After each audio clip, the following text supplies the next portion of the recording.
बिस्मिल्लाहिर्रहमानिर्रहीम। क़ाल अल्लाहु सुब्हानहु व तआला फ़ी कलामिहिल क़दीमिल फ़ुरक़ानिल मजीद इन्नल्लाह ला युज़िउ अज्रल मुहसिनीन ஸதகல்லாஹுல் மௌலானா। மேலான அல்லாஹ்வின் நல்லடியார்களே, அல்லாஹு சுப்ஹானஹு வ தஆலா அடியார்களுக்கு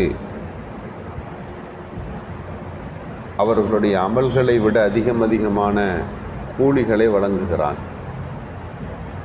அடியார்கள் செய்யக்கூடிய எந்த அமல்களுடைய கூலியையும் அல்லாஹ் வீணாக்கி விடுவதில்லை.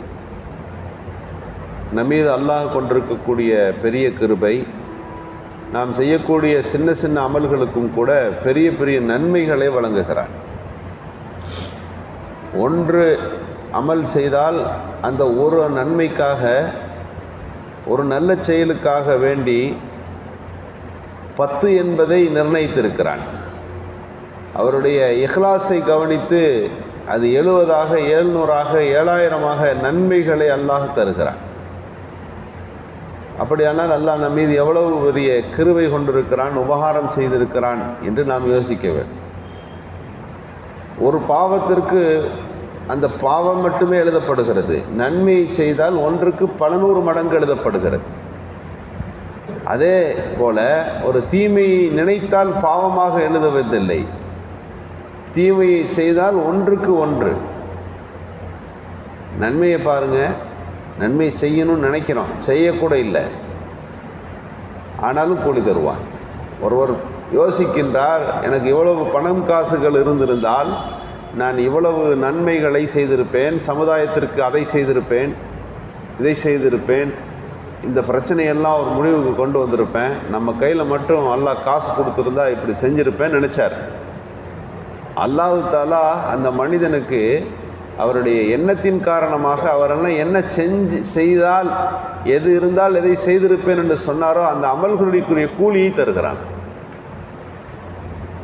ஒரு யோசிக்கிறார், நானும் இல்மை கற்றிருந்து மார்க்க அறிவை கற்று அதுபோல் ஒரு பெரியதொரு சேவையை செய்திருப்பேன்னு நினச்சா அல்லாஹ் தஆலா அந்த மார்க்க இல்மை படித்ததற்கும் அதை தொடர்ந்து பல ஆண்டுகள் மார்க்க சேவைகளை ஆற்றியதற்கும் என்ன கூலிகள் உண்டோ அதை தருவானோ.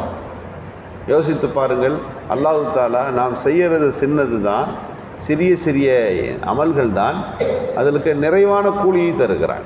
இப்போ அன்றாட வாழ்க்கையில் இது அல்லாஹ்வுக்காக வேண்டி இதை நான் செய்கிறேன்னு நீங்கள் நினைத்து நியத்து வைத்து எந்த காரியம் செஞ்சாலும் நன்மையாக போயிடும். தூங்குறீங்க, இந்த தூக்கம் எதுக்குன்னா, நான் ஓய்வெடுத்த பிறகு நான் நிறைவாக கவனத்தோடு இஹ்லாஸோடு தொழுகையை நிறைவேற்றுவதற்கு இந்த தூக்கம் எனக்கு தேவைப்படுது அப்படின்னு நியத்து வச்சிங்க. இரவு தூக்கம் முழுக்க இபாதத்தாக போயிடும். நீங்கள் சாப்பிடுகிறீர்கள், இந்த சாப்பாடு எதுக்குன்னா, சாப்பிட்டு இதன் மூலம் கிடைக்கக்கூடிய என் சக்தியை, இதன் மூலம் கிடைக்கக்கூடிய இந்த தெம்பை நான் மார்க்கத்துக்காக வேண்டி பயன்படுத்தினேன் அப்படின்னு நியத்து வைங்க. இந்த உணவு என்ன ஆனது என்று சொன்னால், அது உங்களுக்கான பசியை அடக்குகின்ற ஒரு பொருளாக மட்டுமல்ல, அது இபாதத்தாக போயிடும். ஒரு சஹாபி ரலியல்லாஹு அன்ஹு வேகமாக விறகு வெட்டிக்கிட்டு இருந்தார்.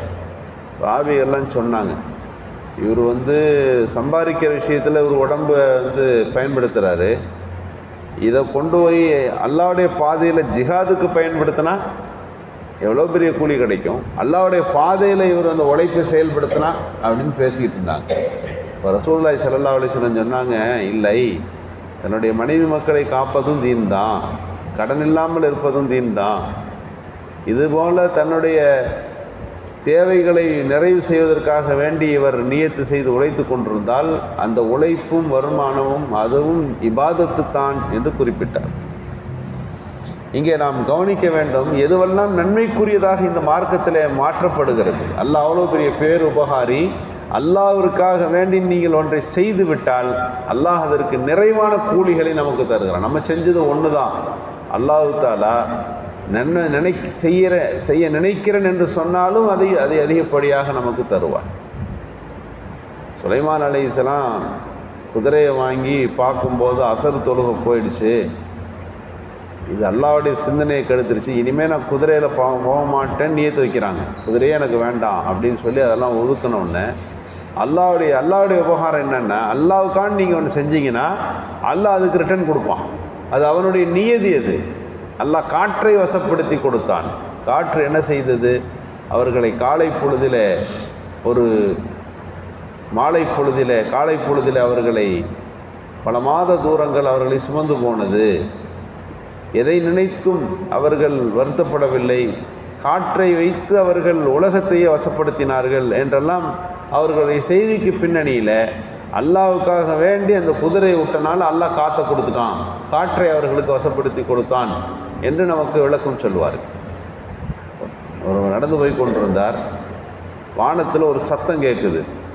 மேகமே, மலை மேகமே, ஒன்று திரண்டு இவருடைய பூமியில் போய் நீ மழை பொழி என்று சத்தம் வருகிறது. மேகம் மழை பொழியிறது எல்லாருக்கும் பெய்யும். ஆனால் இவர் தோட்டத்துக்கு போய் நீ மழை பெய்யின்னு சத்தம் வருதேன்னு சொல்லிட்டு அந்த மேகம் போகிற திசையிலே அவர் நடந்து போகிறார். குறிப்பிட்ட இடத்துல வந்த பிறகு அந்த மழை அந்த நிலத்திலே பெய்கிறது, அந்த தோட்டத்திலே பெய்கிறது. ஆச்சரியம். அந்த தோட்ட உரிமையாளரிடத்தில் வருகிறார். நான் வந்துட்டு இருந்தேன், பல மைல் தூரத்துக்கு முன்னாலே ஒரு சத்தம் கேட்டேன். மேகமே, உன் பூமியில் உன் பெயரை சொல்லி இங்கே பேய் என்று வந்தது, உங்கள் பேர் என்னன்னு கேட்டு அவர் உறுதிப்படுத்தி கொள்ளுகிறார். காரணம் கேட்டபோது அவர் சொன்னார், உண்மைதான், நான் அல்லாஹ்வுக்காக வேண்டி ஒன்று செய்கிறேன், அல்லாஹ் எனக்காக வேண்டி அவன் அதிகப்படியாக செய்கிறான். நான் என்னுடைய பூமியின் விளைச்சலை 3 பங்குகளாக பிரிப்பேன். 3 பங்குகளாக பிரித்து ஒரு பங்கை எனக்காக, உறவினருக்காக, தர்மத்துக்காக என்று இவற்றையெல்லாம் பங்கிட்டு நான் தருகிறேன். நான் அல்லாஹ்வுக்காக வேண்டி தருவதால் எங்கு மழை பொழிகிறதோ இல்லையோ என் பூமிக்கு அல்லாஹ் மேகத்தை அனுப்பி வைத்து விடுகிறான், மழை எனக்கு மிகச் சரியாக வந்து சேர்ந்து விடும் என்று சொன்னார். இங்கே நாம் கவனிக்கின்றோம், அல்லாஹ்வுக்குன்னு ஒன்று நீங்கள் நினச்சி செஞ்சீர்களால் அதற்கு இரட்டிப்பாக அல்லாஹ் கொடுப்பான். அல்லாஹ்விற்காக வேண்டி ஒன்றை நீங்கள் நியத்து செய்து விட்டால் அதற்கு பகரமாக பன்மடங்கை தருகிற பொறுப்பை அல்லாஹ் இந்த உலகத்திலும் எடுத்திருக்கிறான், மறு உலகத்திலும் எடுத்திருக்கிறான். இன்னல்லாஹ் லா யுலியு அஜ்ரல் முஹ்சினீன். உபகாரிகளுடைய நல்ல அமல்களின் கூலியை அல்லாஹ் வீணடிப்பதில்லை. அதற்கு யுதாஃப் லஹு, அதற்கு இரட்டிப்பான முறையில் கூலிகள் உண்டு என்பதுதான் திருக்குர்ஆன் சொல்லுகின்ற செய்திகளாக இருக்கின்றன. நன்மைகளை எல்லா வகைகளிலும் ஆற்றுவதற்கான நல்ல தௌஃபீக்கை நமக்கு அல்லாஹ் நல்குவானாக. சுப்ஹானல்லாஹ்.